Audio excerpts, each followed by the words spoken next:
You're listening to a 58 Ember production.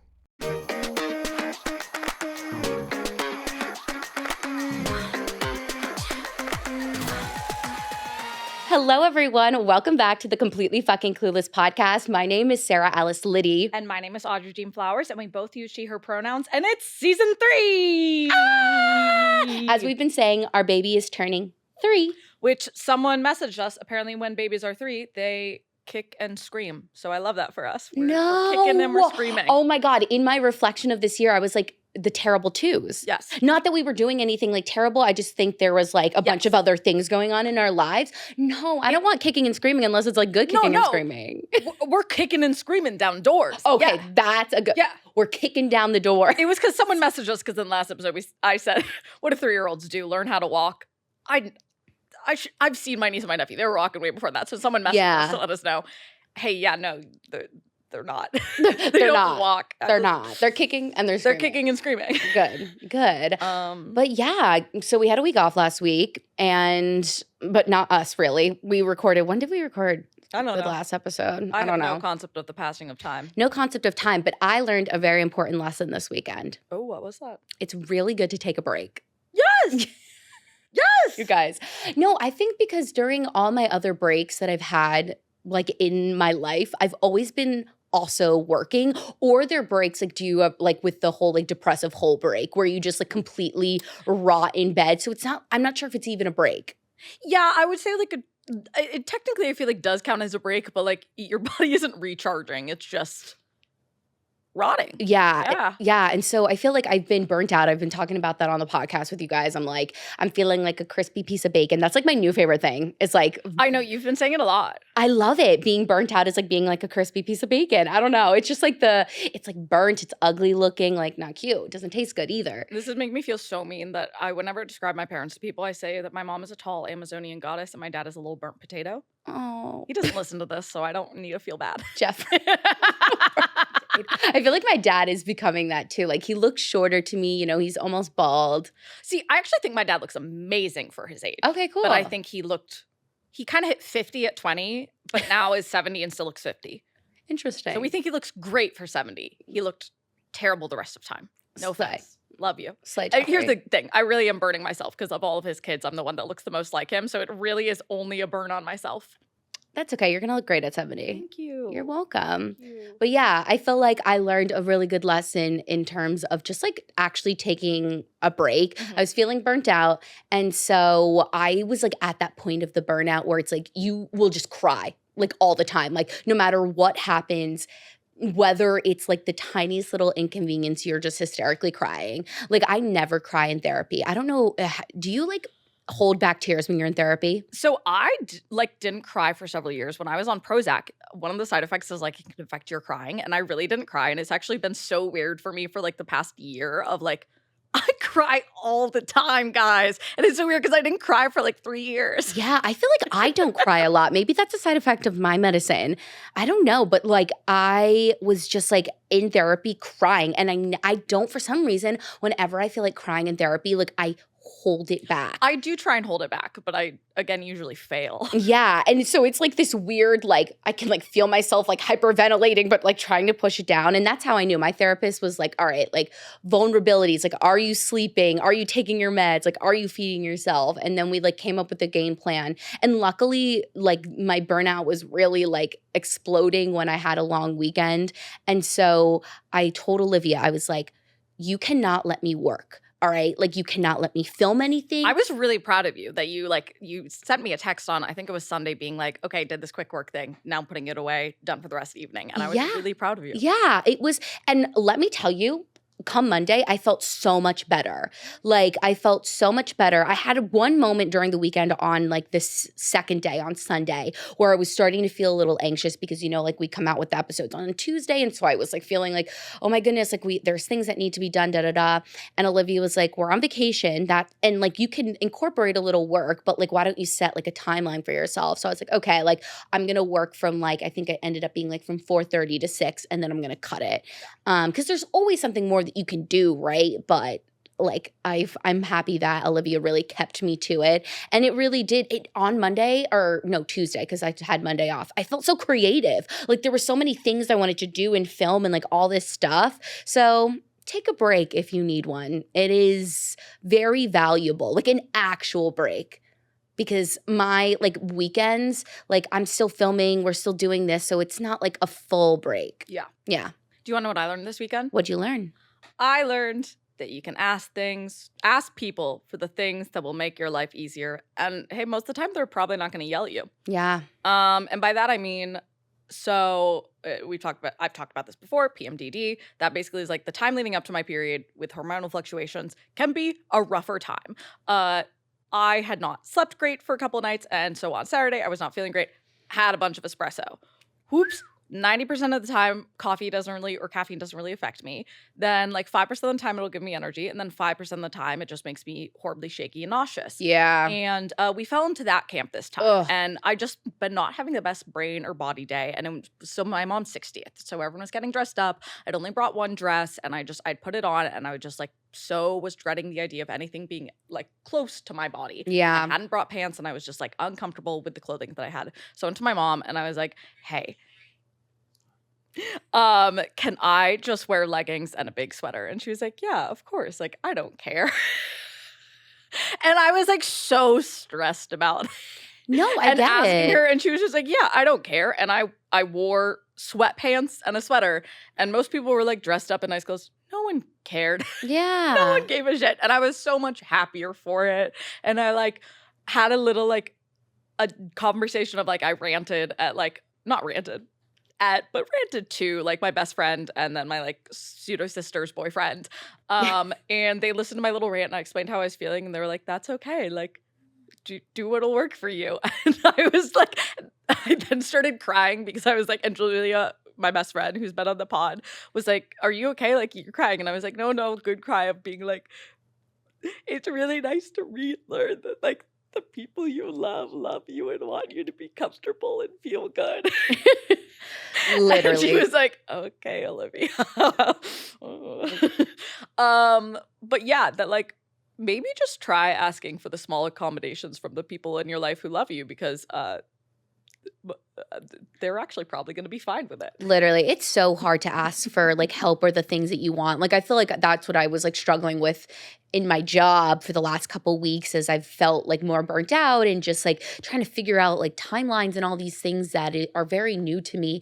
And I was just like so nervous to ask and be like, hey, like, can I have extra time on this or can I have extra help? It like felt like I was putting like such a burden on these people when I think in like reality, it's better for whether it's your work or your loved ones to know. Yeah. But it's still like, it's so hard. You know, I still struggle with it all the time. And I felt incredibly silly, but boy, was I so much happier. Like we had an incredible dinner.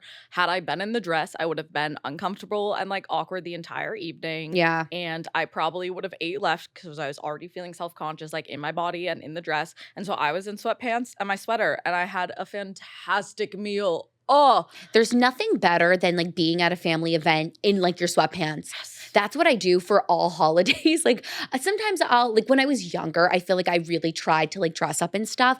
But as I've gotten older, and I mean transparently, as I had like gained weight and nothing was really comfortable for me to sit in, I was like, I need to like find something that's comfortable for me. Yeah. I mean, we basically always the kids who I would say the kids table is now the under 40 table. Yeah. Which is insane, particularly now that my brother and his husband are up with us because the age gap between my brother and my sister is a little over 10 years and she's at the adult table and he isn't. And it feels incredibly silly. But us kids would always go and change basically immediately after dinner. But I do agree. And I mean, like, I think part of the reason why I was additionally self-conscious of my body is like, I have a lot of traits from my dad's side. They are shaped and look a bit differently. I look a lot like my dad's side, who I didn't really grow up much with because they're a little crazy.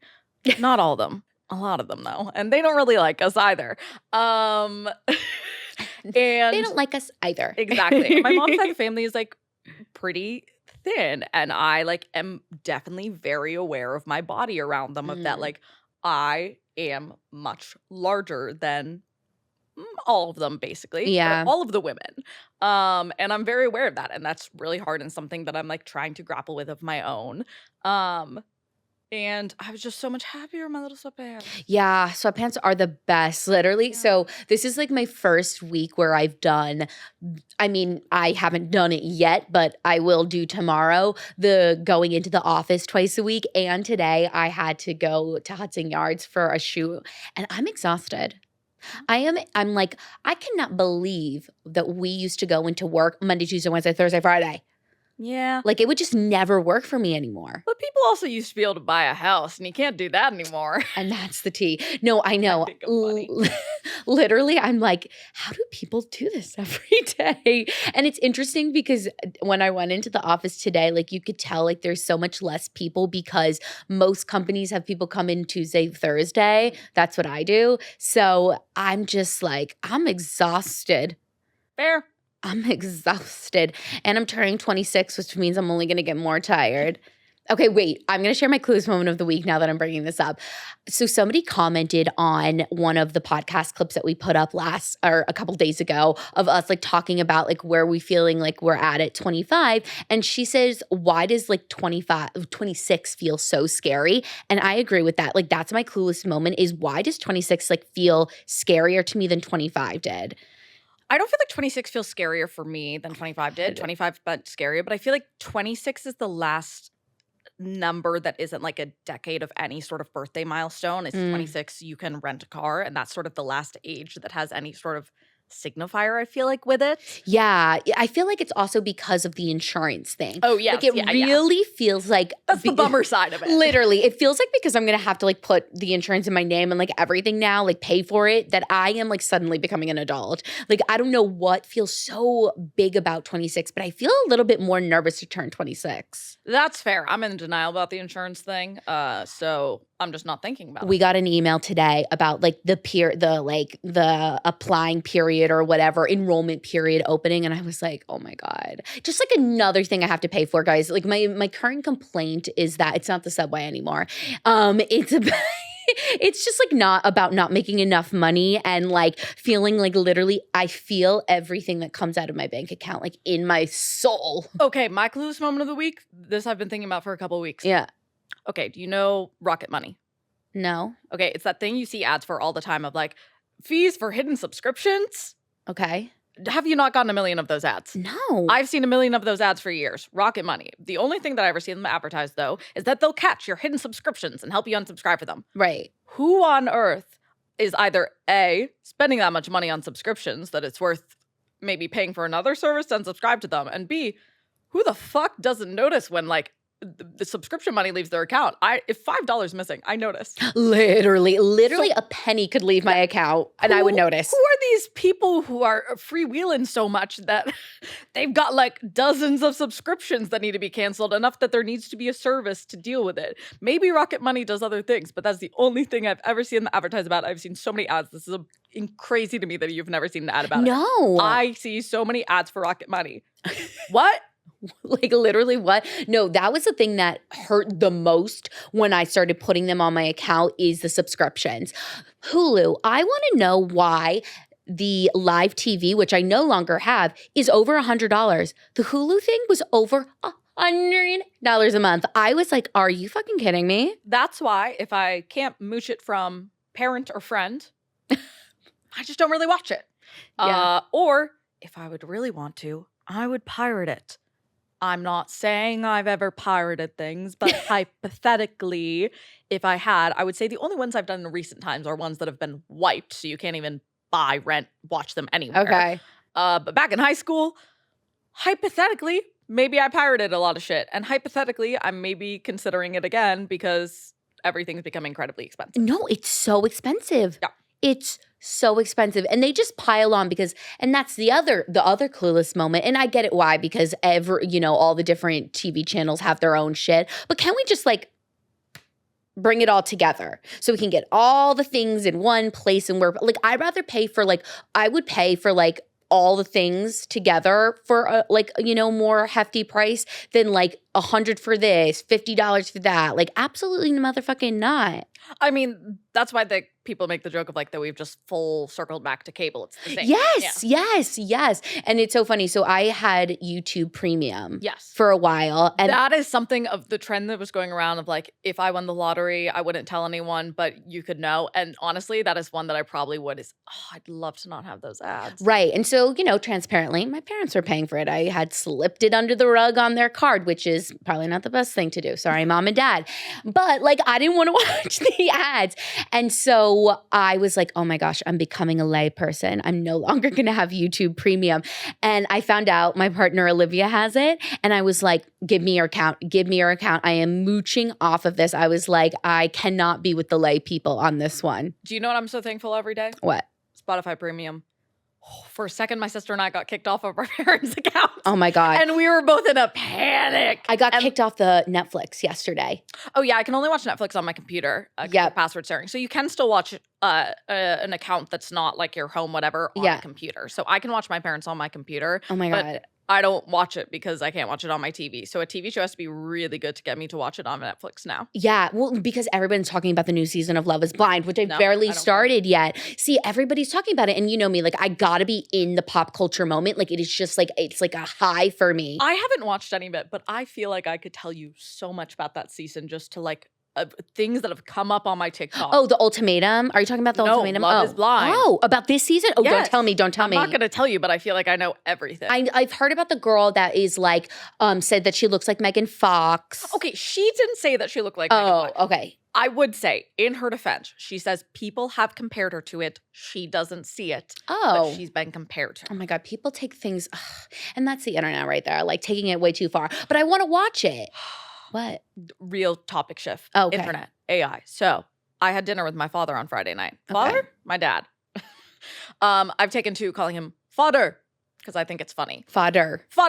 And I was really worried that we would, the last 2 times we've gotten coffee or breakfast together in the past 2 years, every time that we've done it, we've talked about the war in Ukraine for the entire time. And I was like, I don't know if I know enough about the war in Ukraine to be able to sustain an entire dinner. Well, we didn't talk about that. We did talk about AI, its dangers, and Elon Musk, which, also depressing. And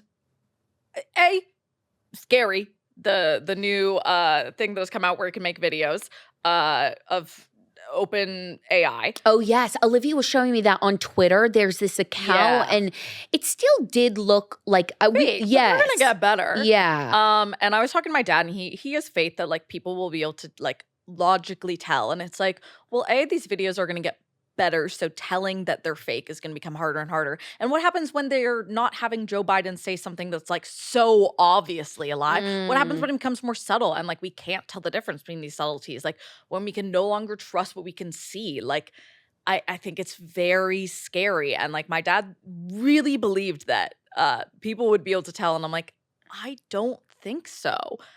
My cards are still up on that. Terrifying. Yeah. I feel like from what I had seen, it was like, it did look like there was something behind the eyes that weren't there. But yeah, will they be able to replicate it? Like, will they be able to do X, Y, and Z thing? I don't know that much about AI. I use ChatGPT sometimes to like help me get my brain started, but that's it. It's just, it's scary of like, we've already been in this realm for a while, but like can you trust what you're seeing? Are people going to AI podcast? Like what's I mean, people are AI generating lots of shit. And I everything. Yeah, it's scary. And I think it's just scary knowing that it is going to continually rapidly evolve. And like one of the big things we were talking about is like this technology is evolving way faster than humans can possibly keep up with. Yeah. And like the issues that we're facing currently are just going to get worse and worse. And so that's a depressing note. But I'm going to shift it because thinking of like Elon Musk AI, did you hear that Bridget Medler, do you know her from Good Luck Charlie? Of course I know her. She's slaying. She adopted a son and she's a CEO of her own startup. She's an absolute girl boss gatekeep legend. Not gatekeep. Not gatekeep. She's I was like, oh my God, iconic Harvard, MIT, a space. Absolutely. And this example should show people that actors are smart. Well, not all of them. And I don't think we necessarily should always assume actors are smart. I think sometimes when a celebrity like is really dumb, like they shouldn't be treated like godlike figures. Like, hey, they can be dumb too. I also saw something that people were talking about. This was like months ago, but something that has stuck with me is like, hey, a lot of actors that are pretty big never attended any sort of like regular schooling. They started acting as children. Yeah. And like the schooling that you get is kind of weird. Like, they might not know a lot of shit, and that's because they weren't taught it. And not that you learn everything that you learn in life in school by any means at all, but it's like, It gives hey, you, they didn't go to high school. Yeah, it gives you like a foundation. I remember when I was trying to choose which college to go to, I was looking up like a bunch of my favorite actors, and like none of them, either they like didn't go to high school or they like stopped right after high school. Yeah. Which I mean, like you don't need a college education for sure. But yeah, it's interesting. I always think about like what I would be like if I didn't go to college. Just like I don't know. It was never a question for me. That was the Yeah, one thing. me Like, either. my parents were like, "You're going to college." Oh yeah, I never did not want to go to college, but I started wondering like, oh, like how would I function in the world differently? I don't know. Interesting. I can't imagine. Can't imagine. Let's bring it back. Let's bring it back to the Yeah. reason why we're here. Season 3 of this podcast, which is crazy, and literally a couple hours before we got here, we finalized a new cover. It's gonna be so cute, and you'll see it. Yeah, well, they'll be able to see it at this point because we're gonna like launch it today. But yeah, we're gonna be on the cover now, We are. which is like weird. But I really do love the photo that we ended up with. Do you want to know something? What? You can't probably tell. So I was the one who edited and photoshopped it. And I'm not great at editing, but like my like eyeliner and eyelashes were a little wonky. I drew myself in some more eyelashes. Sorry, I Slay. keep kicking you. My That's leg okay. is just doing that doctor thing. Oh, Oh my god, wait, really? Wow, sorry. I drew myself in some more eyelashes. I love that for you. I wish. Lately I was trying to like be on my fake eyelash game, but I have gotten frustrated too many times with them. I think I'm like scarred. Like I can never do it. It's so fucking hard. Yeah, I did a lot of eyelashes when I like used to do like makeup, and I think they're really fun, but I really could only stand wearing them for like the 10 minutes it maybe. They're heavy. Yeah, and they like you lose a chunk of your vision. Oh. And it's just like yeah, because it it's like really heavy yeah. ones, yeah. And I just like whatever. It's not worth it. I know. So the thing about me when I'm doing my makeup is like I will take as much time as I have, even if I know it's not going to take me that amount of time. And so like the other day, I'm like trying to put on lashes and like I'm just continually like taking my time, and then I all of a sudden have to like completely redo my makeup, have no time to do it. I'm like doing my makeup in the car on the way to my date. No more eyelashes for me. I want to try and find like a cute little outer wing Right, hair. just like a little, like to add a little volume. But here's the thing, guys. I've kind of stopped wearing mascara most of the time. I'm wearing it right now, but my eyelashes suck so much that like if I'm wearing any eyeliner, you really can't see my eyelashes at all. They don't go further. And they're especially lame today because I pulled out my eyelash curler and the little bumpers on it. They make it, not just cut your fucking eyeball in half. We're gone. So I was like, guess we're not curling our lashes today. When I curl my lashes, I like use the lighter to like heat it. Do you ever do that? No, that's too much. Oh, I do. It works. I like heat the lash curler and then I do the lashes. But I also do have pretty like naturally long lashes. Mine suck so badly. Like, so I've stopped wearing mascara a lot because I find it really irritates me, and I like it just like feels so uncomfortable by the end of the day. And I enjoy wearing makeup a lot more if I don't have mascara sinking back into my eyeballs by the end of the day. And since it barely makes a difference, I just kind of don't wear it very often anymore. You know what? I didn't wear makeup today to work. Okay, which was a step. I don't know. I feel like not wearing makeup as a woman to work is like a very like vulnerable thing. Yes. Like I feel like my face, like I feel very bare. Like I feel naked a little bit.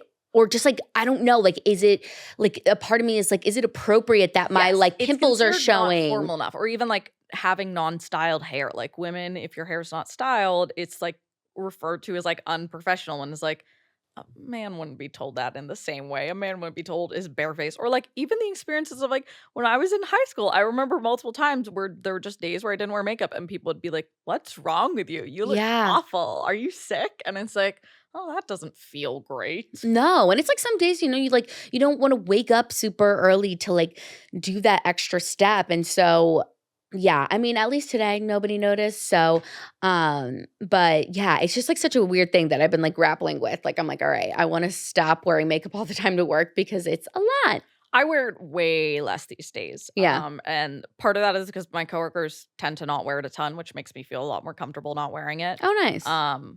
But yeah, I like makeup when it's allowed to be a fun thing. Yeah. Not when it's like, hey, how physically attractive can I make myself look? And that's the tea. That is. Let's do CFC Wrapped. I have some numbers for us. All right, guys, because I'm a mathematician. So we had 17 guests on the past season. We've done 45 episodes, and we have podcasted for somewhere. Wait, we've done 45? Oh, this season. This season, not in total. We're very like, close to 100. No, in the second season. And then in the second season, we podcasted for around 2,547 minutes. I just like added up all the minutes on our Spotify. So it's probably somewhere around there. Our most listened to episode was Sydney Kaysen, shout out. Slay. And then our most, which is us, which I was very happy because I was like, if it wasn't us, like, whatever.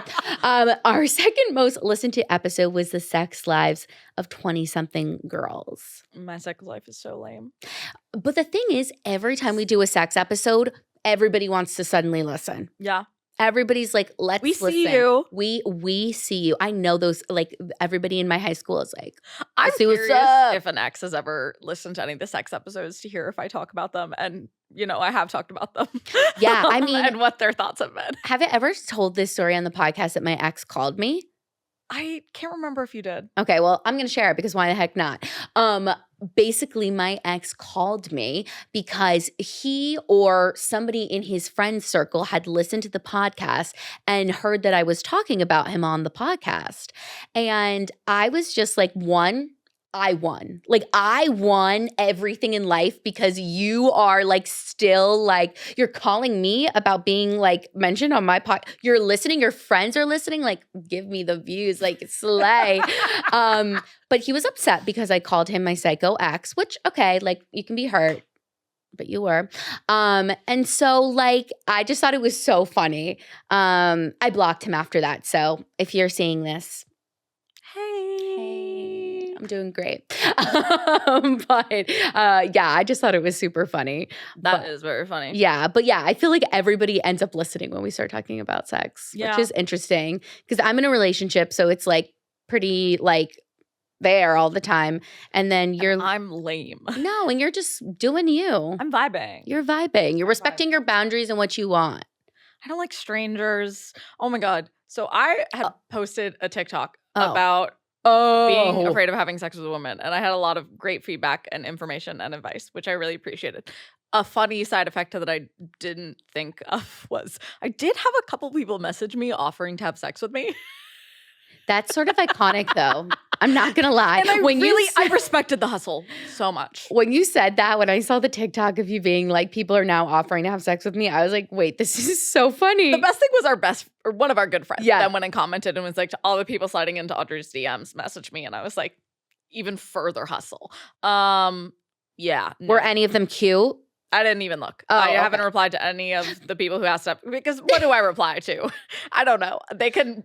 Isn't that like Grindr though? Like, isn't that what Grindr is for? Maybe not really. But I'm also just not really a hookup person. I get that. Me either. It wouldn't work for me that way. So wait, out of all the advice that, like, what do you think from the advice that people gave you? The main things that I got were communication, which like no duh, but like it feels really scary, especially around sex and like vulnerability and whatnot. B was just like an overall, like, I think for a long time, despite the fact that I've been out for a really long time, have always felt kind of uncomfortable stepping into queer female spaces and like of the fear of not really being fully accepted. And like partially because of like the long-term history of the tension that has historically existed between like bi women and lesbian women. And then also partially like my own friends' experiences or hearing other people talk about like not wanting to date a woman who hasn't dated a woman already or not wanting to date bi people, making me a little nervous. And like, it showed me that like most people are going to be really lovely and welcoming and like hey, it's allowed to take up space in this part of the community, which I feel like I've always been a little trepidatious to do. And a shocking amount of people just told me to be a bottom for a while. Which it was great advice. Honestly, like I feel like I remember like, you know, being back with Olivia, I feel like, I mean, I still like have insecurities about like my abilities and performance. I had one person go and message and be like, if you're that nervous about having sex with a woman, like maybe you don't like women. I'm like, no, but I'm also afraid of having sex with men. Just slightly more with women. Okay, so it's just like a fear in general. Yeah, and I Yeah. would say like a lot of that comes from like my own places of like, hey, I started pretty late on having sex. I Yeah. didn't really like do any of the stuff in high school that everyone else does. And like my own experiences of like fear and Right. anger related to sex. But it was honestly a really lovely experience to like hear so many different people's thoughts and that like it wasn't just me and that like or people who had come out later than I had. It was just like I'm still reading through all the messages, but it really was a wonderful moment that I honestly didn't expect. Yeah. I mean, I think that's like the cool thing about TikTok. And even like when we meet like other queer people that listen to the podcast, it's like that is the amazing thing when you like feel the community because I feel like so many times like you don't feel that and you're like, is knock knock, is anybody there? And I mean, that was like one of the initial like reasons we wanted to even start the podcast was because we were like, there's not a lot of like femme presentation of queer women in podcasting. Yeah. Slay. But oh wait, did you go on that other date? No. No. Okay, so update. I have one date that I'm still scheduling, and then the one that we were either gonna do Monday or Wednesday. This is a Wednesday. I'd forgotten we were doing this recording. But okay, I haven't replied because did I go and share the update that they messaged calling themselves unattractive? No. Okay, so we had decided either Monday or Wednesday and that we were going to get back to each other this week. And then he sent a message saying like, "Hey, what are you looking for in dating?" Like boring question, but just no. I answered, he answered, but within his own answer, he referred to himself as being unattractive. And A, like made me a little bit sad of like, that's so mean to yourself. But B, like, I'm not gonna lie. It made me like question myself of like him telling me as a fact he is unattractive made me go and question like, oh, am I attracted to him? And I think that I came out to that I did, but it really honestly was like, hey, you're trying to sell yourself on dating apps. Like, I understand everyone like has insecurities, but like, don't tell me that you're factually unattractive. Like that's that's an interesting like reply. and so it made me really confused of like, oh, am I wrong? He's told me he's unattractive. Like, and so then I like took several days to sort of think about it, and I was really confused by that message. And then I got busy with my family and didn't reply, and now it's been like a week, and so I kind of feel bad that I haven't replied, and so I'm just like, oh, maybe I just don't reply at all now. Yeah, that's a pretty deep question. You know, this man is down bad. He is really looking to wife somebody up because all of his friends are getting married. Yeah. Like this man's down bad. So maybe we let him find somebody that wants to get married. And I don't. That's okay. You don't need to. Yeah. It's too much work. Too much work. So we'll see. And that's the update. We'll see. So there is a girl that I'm scheduling still a date with, but I'm waiting to get back with. It's just there's so much back and forth, and I really hate dating apps, guys. And I know that's not an original thought. But anyway, don't tell someone on a dating app you're unattractive because you don't get to decide if you're attractive or not. Whether or not someone's attracted to you is totally subjective. Yeah, I feel like you can share if like you're feeling maybe like insecure about the way you look, but like telling me when we've not even met in person that you are unattractive. He literally said verbatim, "You are unattractive." I mean, I am unattractive. Oh my gosh. Let me pull it up. That's interesting. This is reminding me of the guy from Love is Blind on the current season. He was like very like forward in like he would go into the pods and ask the women like, "What do you want?" Like da da da. Okay, he didn't say straight up he's unattractive. I have been on a few dates, but nothing worth writing home so far. My looks aren't my strongest suit, and therefore the number of people I match with and filter out for a date is very low. So, okay. Do we have a photo of this man? I'm not going to share his photo. No, not with them, with me. Guys, sorry. We're going to be secretive right here. Sorry, I can't, like, I feel like I'm a pretty... Oh, stop. Is this man joking? He's I don't cute. think so. He is. He's giving, like, nerdy in, like, a great way. Yeah. I'm sending But love now- to this man. I now feel bad that I haven't replied in so long, especially considering we were supposed to either go on a date on Monday, which was already passed, or Wednesday, which is currently happening right now. You don't owe him anything. So if you want to reply, I would reply and be like, hey, like, I went home for my mom's 60th. But also if you're like, I don't want to get married, maybe you should just like, yeah, we'll see. We'll see. let him find a wife. What we were talking about before I got on that tangent. We were talking about the podcast, but I was Podcast. interested, guys. Like, I haven't heard anything, but yeah, the podcast. So how do you feel like our last year, the second year, compared to the first? I think so. We've talked about like terrible twos of this past year, and Yeah. I agree. I don't think the past year was terrible, but I both think we had the podcast for both of us took a bit more of a backseat. Yeah, that's what I had First said. year, yeah, it was a main priority, whereas this year it was a little bit in the backseat of like you were working on like transitioning to job, which has been a big thing. I was working on not wanting to die, which was also a pretty big thing. Yes.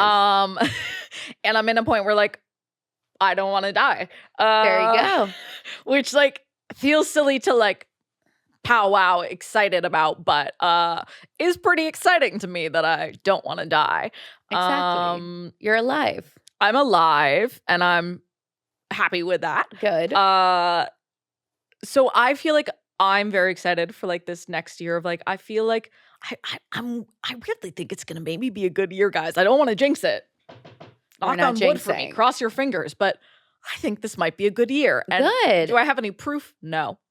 You're just like feeling the I feel- good energy. Both you and I are ready for this third year of like we got a new cover. We're Yes. fucking ready to go. That's what I was saying. I was like vlogging on the way here and I was saying like a tip that I had in terms of like podcasting, especially when it came to like podcasting as your side hustle, was like there are going to be times where other things have to take priority, especially because this is not our main like money maker. And so the jobs that make us money, like unfortunately in this capitalistic there we go, world that has to like take the precedent over things. And that can be really like frustrating. Like I feel like the last 6 weeks I've been very angry because as much as I love my job and the people I work with, I'm like, this is the thing that I'm passionate about and that I love like putting my creative energy into. But like, you know, I feel like especially the last like 2 months, it's been harder to do that as I've gotten a lot more responsibility at work. But I do feel like in the last like couple weeks, we kind of have like refocused and recentered and been like, all right, like here are some goals and here's the amount of time that we are looking to like see if these like plans of action that we have put in place will help us grow. And yeah, I'm looking forward to like a new season. Me too. Yeah, I feel like it'll be good. I mean, I have the same answer for like how the 2 years compared, but yeah, and I think like something else to know is that especially when you start like a side hustle, a podcast as a side hustle, it's like I think you can look around and look at everybody else and be like, oh my God, they're doing this, and that, and the other thing. And I do that sometimes. And so like being transparent about like not always being like on top of shit, I feel like it's a good thing because it just makes you feel less alone. Like I know I feel less alone when people are honest about like, hey, like I don't always have my shit together. And even if it looks that way, like, you know, I almost never have my shit together, and I don't think it's really ever once looked like I do. So I think I'm pretty Sure. unabashedly chaos demon. chaotic. I mean, completely fucking clueless. Chaos. What's your favorite part of this second season? We've gone to talk to some really cool people. I agree. This year, I mean, not that people on the first season weren't cool, but I think we just got more comfortable. It was more people outside of our circle. Yes. Which was really cool. And it's like been very strange of like going and then like seeing the people on like TikTok and whatnot and being like, oh my God, wait, I know that person. And we're like kind of friends. And like to sort of like start making some little connections and Yeah. building like a little bit of a community, which is really fun. I know. I feel like the interviews this year were super fun just because I feel like eventually we like sort of started like chillaxing a little bit. Yeah. Because interviewing is like so much harder than I ever thought it was going to be. And I feel like the first season it was like, oh my God, like I just want to make sure that like we fill this time and give you guys the value. Whereas now I feel like we're just like getting more used to it, practice. More conversational. Yeah. And it's just so fun to like meet people, especially people that you like watch on TikTok and like you think are so cool. And most of the time they are just as cool, which is like amazing. Yeah. So yeah, I agree with that statement. I feel like the guests have been really, really fun. What was the next question? We also joined the podcast network this year, which is really exciting. We also joined the podcast network this So year. Our little company got 2 more. Our little company. Why can't I think of it? We got 2 more like team members. Team members in our little ship. In our little ship. I know, yeah. Joining 58 Ember has been like such a huge help in terms also like especially in terms of like analytics and thinking about growth, because I think both of us are so much more creative where it's like we think about like the photos, how this looks, how like Sometimes we just don't have the skill of like, I just don't know how to do that. I've reached my maximum capacity of what I can do with that. Yeah, or the strength. Like I think what's like nice about going into the next season is we're bringing on some extra hands to like help us with like video stuff and that, and like also like just having the network like really utilizing the extra hands that we have, because it helps us like be more efficient. It also helps us like have a break, because like I think like something that I've struggled with like during the second season, because I like started working a full-time job, was like, not only do I have my 9 to 5, which is 40 hours a week, then we have this. And then I also like make my own content for like fun, but also like I would like to like do something with it, you know? And that's a lot of fucking work. Yeah. And it can be exhausting sometimes. Yeah. Hence the burnout, hence the crispy bacon. Very fair. Hence the crispy bacon. Okay. What are your hopes for the next season?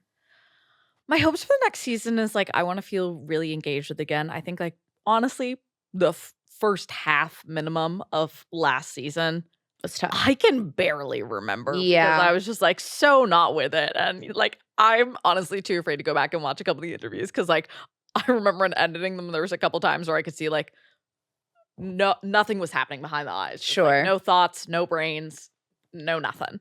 So I'm excited to be like more engaged and like full up. I owe Sarah the biggest thank you. Oh. Season 2 would not have fucking happened without her pulling so much weight, because I was pulling very little weight.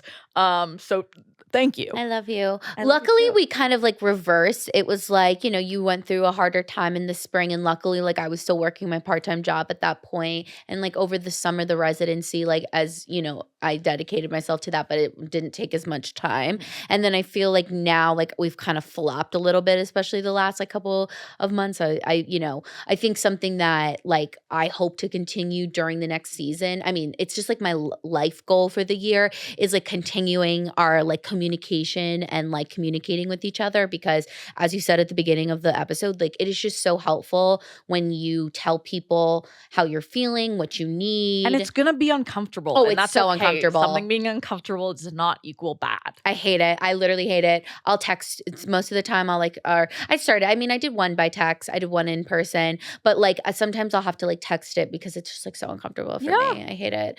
But you know what? Practice makes better, not perfect, because perfect is not a thing. But yeah, I feel like that's something. But my biggest hope for the next season, and it's like scary because it's like you never know how many people are gonna like show up to something like this, but I'd love to do like something in person. Like I don't know what yet, but like I just am like I'd love to like, because I think something we talk about like with our network is like you don't see the faces of the people that are listening to you. They're numbers that feel incredibly theoretical. Right. And you're like, oh, cool. Like, great. Like we still kind of lose our shit anytime anyone messages us saying that they like the podcast, because it's still like weird that people care about what we say at all. I know. Somebody from Ireland, hey, if you're listening again, messaged us, and I was like, oh my gosh. People always think I'm Irish. Not very much. I am Irish. But yeah, so I think like that's the coolest thing. It was cool to go to my friend's birthday party the other day, and people from like my hometown were like, this is really weird, but I listen to your podcast like every week. And I was like, that is like really not weird. Like, thank you. It's like so crazy. It's like weird to think that people like know so much about us. Yeah, because I've always kind of been someone who's lacked a filter or that sort of sense of public shame that most people get, which I said to my family this past weekend. And I always thought that was like really astute of me to notice. And they all went, yeah, no fucking duh. But yeah, so now people are just actually listening to the whatever I say. And that's really oh boy, if you listen back to all these, you know a lot about my very intimate thoughts. Kind of Literally. weird. I know. I was listening to our season 2 premiere just to like go back to like where we were, and it's so funny how like things have changed but also like have not changed. Yes. Like we were talking about some of like the same themes and concepts that we like, you know, continue to talk about today, like not having your shit together and that being okay. But then I had said in the episode, I was like, I'd love to move out of my house. And like that has happened. So it's like cool to have all these episodes because I'm like, one day it'll be so cool to like fucking look back at it. Oh, I'm never listening back. I hate the sound of my own voice. Oh, I hated the sound of my own voice too. I was like, why did I sound like that? And I'll probably say the same thing next year, but it's cool to like in a journal way to like reflect on it, you know? No, I agree. Cause I mean, Sarah took little notes. I didn't listen to last year's premiere episode, but Sarah did.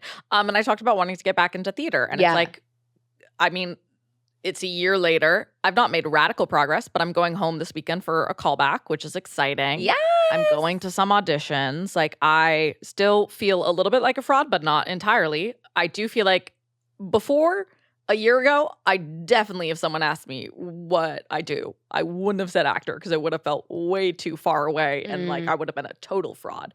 Now I would say actor and then list several other things. That's what I do when people ask me about my job. I'm like, exactly. So we've made progress, and I mean, it is very hard to congratulate ourselves on things done, and I do think that like that has been the biggest thing that I've like sort of learned and worked a lot on these past few years of therapy, of like being kinder to myself and like whatnot, of like, hey, like you've made a lot of progress in a year. And that feels cool. Yeah. You know, something that it's like so cool, like, or I'm proud of us for doing, and I think it is cool too, is like, you know, most of like, okay, there's 52 weeks a year. We did 45 episodes. Like that's most of the year. Like we really do something that we do always like do is like come back and always like try and record. Like I feel like that is something, whether all the video clips get out or not, like whatever, like we do the episode, and I feel like that's like where the heart of it is anyway,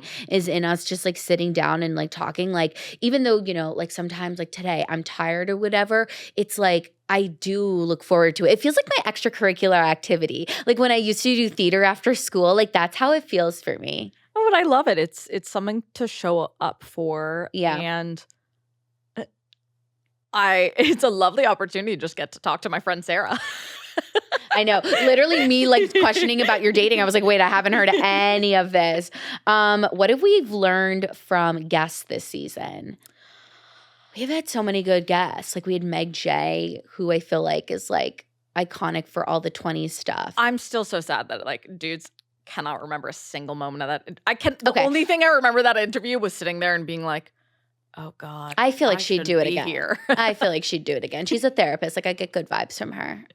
What I've learned is that like people's paths are a lot weirder than you think. And I know that is very cliche advice and feels a lot easier said than done.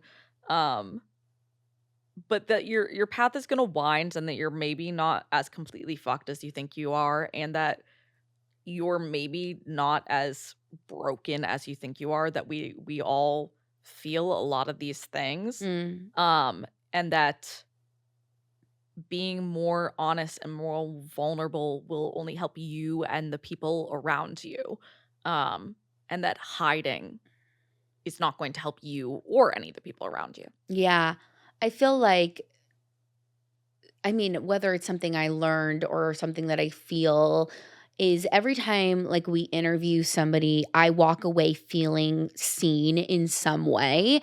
And that makes me feel like at peace a little bit, that I'm not alone in this world. And I think it's very easy for all of us to feel like so alone in what we're going through, because we're all humans and we all experience these like very big emotions. I mean, I feel very big. So sometimes it's like when I'm going through a hard time, it's like I feel like so alone, like the world is like enclosing on me. But every time we speak to somebody, and whether it's about body or being uncertain or career or money or whatever it is, like I'm able to find a commonality with that person. It's also always good to keep like expanding your viewpoint of like there Mm, are a lot of people who have lived very different lives than I have and have made yeah. me think in ways that I haven't thought before.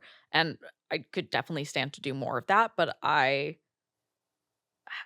love hearing people's stories. Yeah, I know. I'm like sitting here thinking about like all the different like stories that we've heard like over this year, and truly like there's just so many like I'm just like, oh my God, like it's so cool that people like will sit down with us and open up to us and like tell us about like their vulnerable times and their fun times and like these like stories about their lives, because a lot of the times we're bringing in people that we've seen on TikTok. And I think while TikTok's a great platform, It's like short form. yeah, it's short form. So like getting to sit here and just like talk with somebody for 50 minutes and really get to like get a look into who they are is just like is so cool. Mhm. And what have we learned from like our listeners? I've really learned like keep going, Mm, of like again, there was times I really didn't want to show up to do anything with the podcast. There was times where I didn't really show up to do things for the podcast. Um do you have one?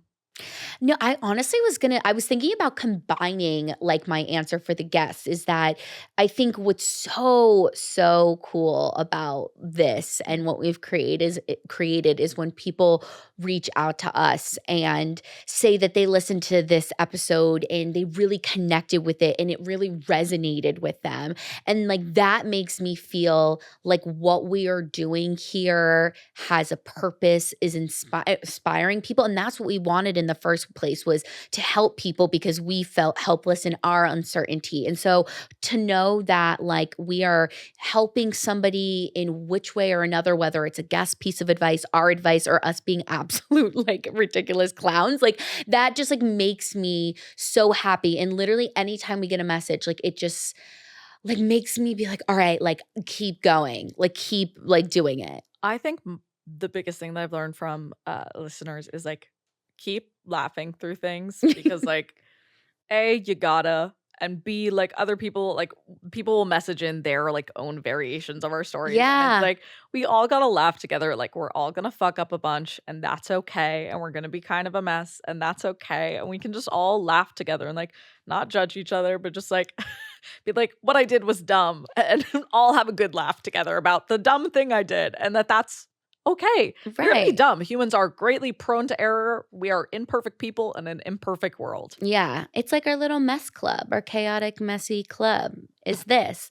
And you can just, and it feels nice to get to come here every week and share with you and everybody listening, like the messes that we're going through. And then like the getting out of the messes, like when we did the Clueless clear ups and like thinking about the things that have like cleared up for us, like I moved to the city, cleared Honestly, up. y'all, the podcast gives my life a lot of structure. It forces me to check in See, on myself. This podcast is very helpful to like, my life has very little structure these days of like trying to be an actor is a weird career. And I love that I have this every week. It forces me to like stop and check in on myself. And like figure out how I'm doing, what I've been up to. And like, it's really great for like breaking down your life into pieces yeah, in a there we good go. way. In a good way. Yeah, we love it. We love Yeah. you guys. Thanks for listening. I hope that you develop a parasocial relationship with us. I hope that you love us so much that you have a parasocial relationship with us and you keep listening and we get more listeners. It's really funny to me of like the podcast network will sometimes talk about how like people are always naturally gonna attach more to one of you. So I hope you've attached to one of us or both of us. Yeah. And or both of us. if you've attached to like a specific person, we won't get offended. Just like DM us and tell us who and why. I'm very interested. No, I'm gonna get offended. I'm gonna get offended. You're gonna get offended and then somebody's gonna like be like, I'm actually Audrey. not gonna get offended. I'm gonna get sad. I'm kidding. Yeah, I'm kidding. Mostly. And that's a wrap. First episode of this year, of this new season. How'd we do? We've already started the year, so it's like, But you guys know you can follow us on Instagram at Completely Fucking Clueless. And on TikTok and YouTube at completely FCKING Clueless. Woohoo! Thank you guys so much for listening. Have an amazing Tuesday. I was about to put great and amazing together, but I caught myself. I got it. Have an amazing Tuesday. Have an amazing week. And don't forget to be motherfucking clueless. Kisses from mommy.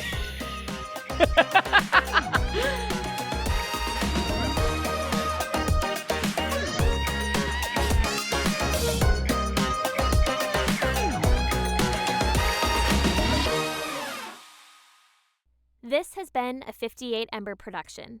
For more shows, please visit the 58 Ember channel, 58ember.com, or find us at 58 Ember Media on socials.